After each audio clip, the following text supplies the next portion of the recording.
Yes, thank you. That's good. 10.3. Yo mamujam nandi che peti lok maheshwaram asamudha samarteshu sarva papeha pramuchyate. He who knows me as the unborn, as the beginningless, as the supreme lord of all the worlds, he only, undeluded among men, is freed from all sins. Prabhuji? Okay.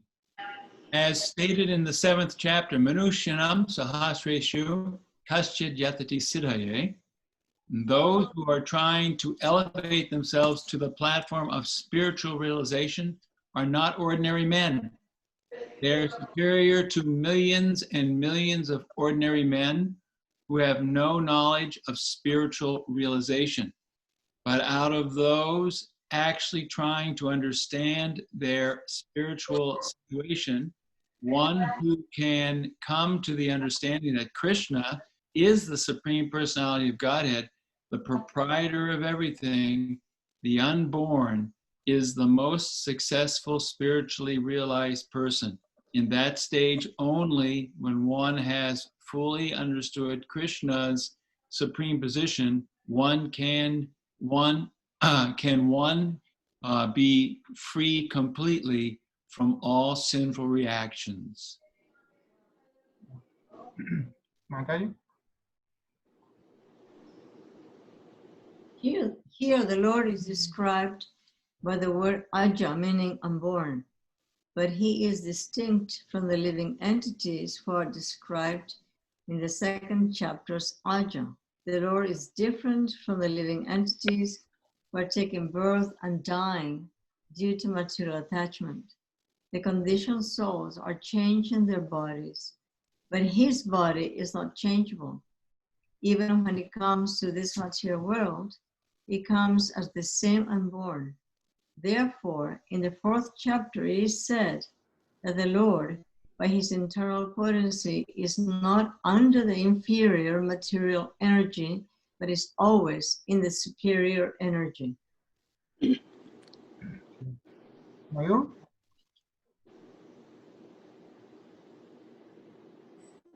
In this verse, the words Veti Loka Mahashwaram indicate that one should know the Lord Krishna is the supreme proprietor of the planetary systems of the universe. He was existing before the creation, and he is different from his creation. All the demigods were created within this material world, but as far as Krishna is concerned, it is said that he is not created. Therefore, Krishna is different even from the great demigods like Brahma and Shiva. And because he is the creator of Brahma and Shiva and all the other demigods, he is the supreme person of all planets. Madhav Prabhu? Sri Krishna is therefore different from everything that is created, and anyone who knows him as such immediately becomes liberated from all sinful reactions. One must be liberated from all sinful activities to be in the knowledge of the Supreme Lord.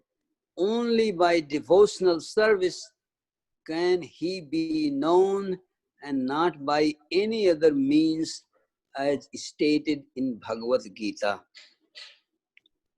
Reenaji? One should not try to understand Krishna as a human being. As stated previously, only a foolish person thinks him to be a human being. This is again expressed here in a different way. A man who is not foolish, who is intelligent enough to understand the constitutional position of the Godhead, is always free from all sinful reactions. Krishna is known as the son of Devaki, then how can he be unborn? That is also explained in Srimad Bhagavatam. When he appeared before Devaki and Vasudeva, He was not born as an ordinary child. He appeared in his original form, and then he transformed himself into an ordinary child. Sonali? Anything done under the direction of Krishna is transcendental. It cannot be contaminated by material reactions which may be auspicious or inauspicious. The conception that there are things auspicious and inauspicious in the material world is more or less a mental concoction, because there is nothing auspicious in the material world. Everything is inauspicious because the very material nature is inauspicious. We simply imagine it to be auspicious. Real auspiciousness depends on activities in Krishna consciousness in full devotion and service. Therefore, if we at all want our activities to be auspicious, then we should work under the directions of the Supreme Lord. Such directions are given in authoritative scriptures such as the Srimad Bhagavatam and Bhagwad Gita, or from a bona fide spiritual master. Mukesh? Because the spiritual master is the representative of the Supreme Lord, his direction is directly the direction of the Supreme Lord. The spiritual master, saintly persons, and scriptures direct in the same way. There is no contradiction in these three sources. All actions done under such direction are free from the reactions of pious or impious activities of this material world. The transcendental attitude of the devotee in the performance of activities is actually that of renunciation, and this is called sannyasa. As stated in the first verse of 6th chapter of Bhagwad Gita, one who acts as a matter of duty because he has been ordered to do so by Supreme Lord, and who does not seek shelter in the fruits of his activities. Anasrit karma phalam is a true renouncer. Anyone acting under the direction of the Supreme Lord is actually a sannyasi and a yogi, and not the man who has simply taken the dress of the sannyasi or a pseudo-yogi. Does anyone have any thoughts or questions at this point about this important verse and purport before we start looking at the purport paragraph by paragraph? I have a question, Prabhuji. It says that everyone should know the Lord to be beginningless, which means eternal. Mm-hmm. Now, in that sense, the soul, which is what we are also eternal. Yeah. So is that a similarity, or how is that to be understood in the context of this verse? The context of the verse is that Krishna, if you go back to earlier in the Bhagavad Gita, he says, never was there a time when I did not exist, nor you, nor all these kings, nor anyone will cease to exist in the future.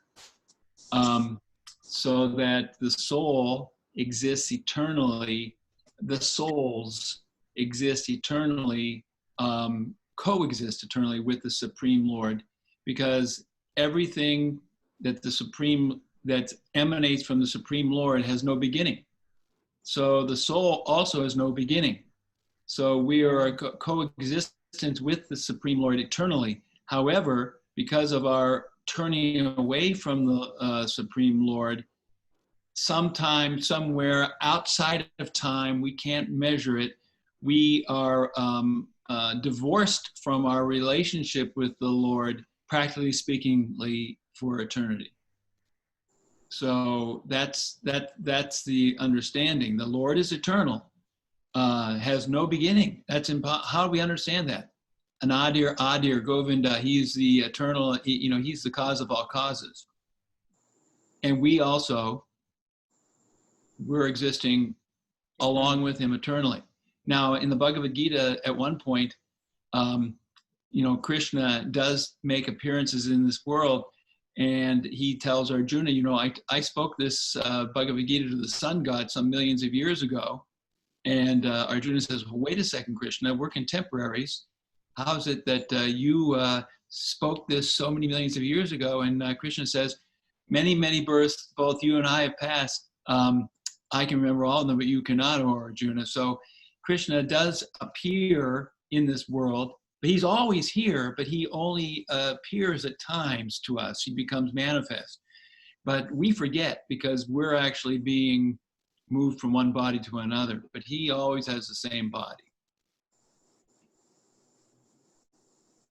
That makes some sense? Yeah, thanks. You I was know, remembering, Prabhu, some of you are reading the Brahma Samhita in the evening, late in the evening. And the first verse of the Brahma Samhita, first of all, please be aware that the Brahma who is reciting is 100 chapters. There are 100 chapters. But there's only one chapter that is left that can be found, which is chapter 5, and that is the actual Brahma Samhita chapter that we have available. But the first verse describes who the Supreme Lord is. And we are Krishna and I are putting together a document with a number of references from many, many, many scriptures of the Vedas that show very clearly who the Supreme Lord is. So once it's available, we'll send it to everybody. Rishikesh, you were going to say something. Yes, Prabhu, I was remembering this class from Prem Prayojan Prabhu on this verse when he was here.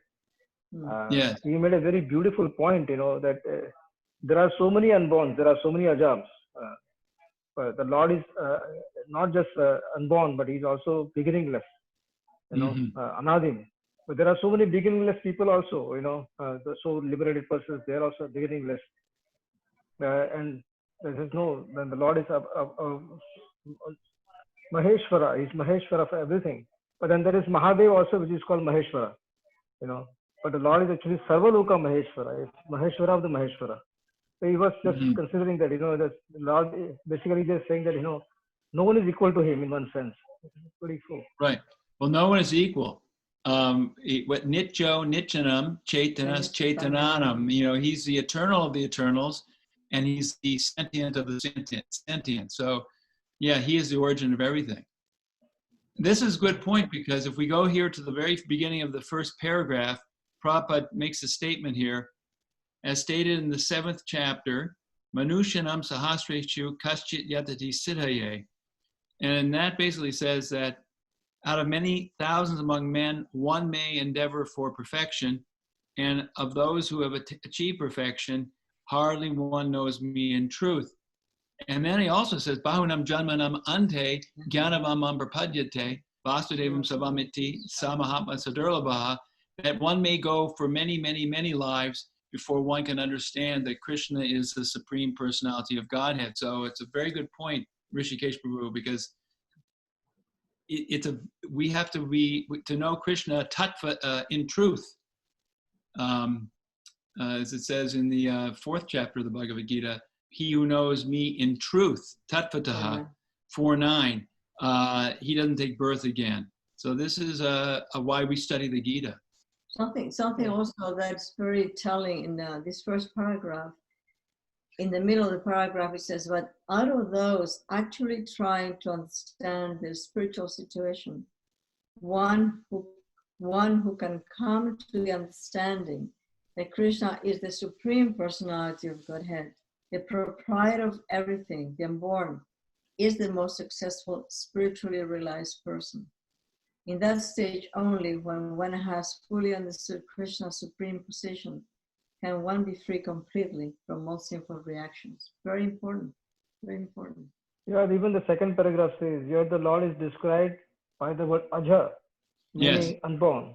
But he is distinct from the living entities who are described in the 2nd chapter as Aja, So Lord is different, he's Anadim, he's the beginning of all the Ajas. Yes. Yes, so because sometimes Brahma is described as Aja. Right. But Krishna is Ishvara Parama Krishna, Satchit Ananda Vigraha, Anadir Adir. I mean, he's Anadir Adir. I mean, no one's before him. Yeah. You want me to play that first shlok of Brahma Samhita, Prabhuji? Sarva Karan? Sorry, yeah, that's the verse. Yes. Ishvara Parama Krishna Satchidananda Vigraha. Very important verse. Sri Brahma Samhita. Ishvara Parama Krishna Satchidananda Vigraha Anadir Adir Govinda Sarva Karana Karanam. I mean, that verse really sums up everything. There's so many verses in the books we read, whether it's the Brahma Samhita or the Srimad Bhagavatam, which really encapsulate the whole philosophy. I mean, that verse actually would. Ishvara Parama Krishna, who Krishna is the supreme controller. Satchidananda Vigraha, he's the origin of eternity, knowledge, and bliss. Anadir Adir Govinda, Govinda is the cause of all causes, and Sarvakarana Karanam, he's the cause of all causes. He's the Anadir Adir Govinda means that there's no one before him. Right. Nothing comes before him. And then Sarvakarana Karanam, he causes everything. And the Brahma that recites this book is a pure devotee. Not all Brahmas are pure devotees, but this one, the one who wrote this book, he's a pure devotee. So he knows what he's talking about. Yeah. Any other thoughts or questions? We can go to the third paragraph.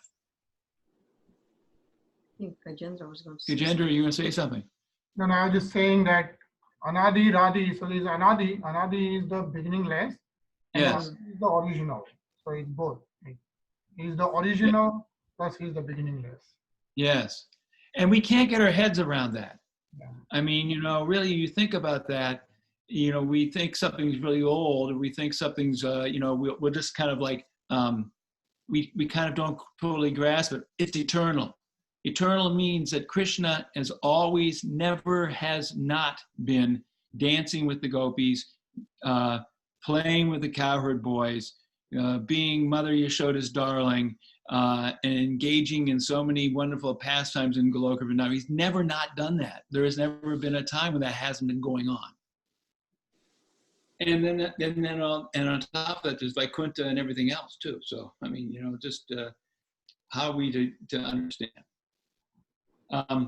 If we look at the third paragraph of the purport, it was existing before the creation. Yeah, it says in this verse, it says that Veti Loka Maheshwaram indicate that one should know the Lord Krishna is the supreme proprietor of the planetary systems of this universe. There's a verse earlier in the Bhagavad Gita, Bhoktaram Yagna Tapasam Sarva Loka Maheshwaram Suryam Sarva Bhutanam Gyatvam Mam Shantam Richati, and Prabhupada called that the peace formula. It's the 29th verse of the 5th chapter, which says that Bhoktaram Yagna Tapasam, everything we do should be for him. Sarvaloka Maheshwaram, he controls everything, all the planets. Suridam Sarva Bhutanam, he's our bosom friend, Suvit. And if we know that, Gyatvam Mam Shantam Richati, we won't be upset about anything in this world, because everything in this world is temporary. He's eternal. And we're eternal. And we're eternal. We have an eternal relationship. Does anybody has a comment, question? Rishikesh or Madhavaji, do you have some comments? Anybody else? Yeah, Hare Krishna Prabhuji. So I have just one comment. We don't see your face, Prabhuji. Turn the camera up. There we are. Now we see you. We see your shirt. Hare Hare Krishna. Now you can see. Okay. Yeah, now we see. Yes. Okay, so I don't know, but out of some ignorance, but anyway, I want to make a comment. So when all these various planetary systems are constantly created and dissolution happens, when Maha-dissolution happens, then we all answering question of Parag Prabhu, the eternity, eternal. So what happens that all these eternal souls, they actually go into Mahat Tattva, they stay dormant when the creation again starts. But this principle does not apply to Lord Krishna. He does not apply only to the living entities which are eternal. At the time of Mahat dissolution, they all go into Mahat Tattva and remain dormant, and then creation again begins, and he creates Lord Krishna by impregnating as Mahavishnu and things like that. So one can clearly understand that actually he is endless, anadi, not all the eternal souls. Certainly they at some point become dormant. So certainly that's what I wanted to comment. One thing, that's a good point, Madhava, but those are the conditioned eternal souls. The eternally liberated souls, they are not being sent back into the body of Mahavishnu. They're with Krishna eternally in his realm. Yeah, that's fine. But what when we're talking about every living entity, the soul is eternal. So I'm talking about in general soul's eternality, that concept compared to. Yes, we're dependent. Yes, so we are, yes, we are eternal, but that at some point we do become dormant when dissolution happens, but it does not apply, as you said, to eternal siddhas, which actually you described very well, that Krishna Leela actually with gopis, all these nitya siddhas, those activities, leelas are constantly going, never ending. So there is no such thing of creation of those leelas and ending of those leelas. So those are different things. When it comes to an individual soul, which is also eternal, but certainly that's how we can understand. That's what I'm trying to say. Yeah. And the souls have a choice of which energy they want to be under. If we decide to surrender to Krishna directly, then we're in what's called the Sarup Siddhi. We're under the spiritual energy, and then if we turn away from Krishna, we're under Maya Shakti, and then we're conditioned, and then that's when we're bewildered, and we have to take many births separate. Yeah. Thank you, Okay. Prabhuji. Thank you for that comment. Good. Anything else? I think we should move to the next verse, unless you have more. There's another important point in this paragraph that says, Sri Krishna is therefore different from everything that is created. It says here, only by devotional service can he be known and not by any other means, as stated in the Bhagwad Gita. And Krishna says that 2 or 3 times in the Bhagwad Gita. It's not by our intelligence, our knowledge, our studies, our austerities, our penances, our breathing exercises, any kind of yoga exercises that Krishna can be understood. He can only make himself understood to that person who is attempting to love him and to serve him with love. And Drishna and I were talking the other day, a couple of days ago, about how what we call devotional service is actually the natural inclination of the living entity to manifest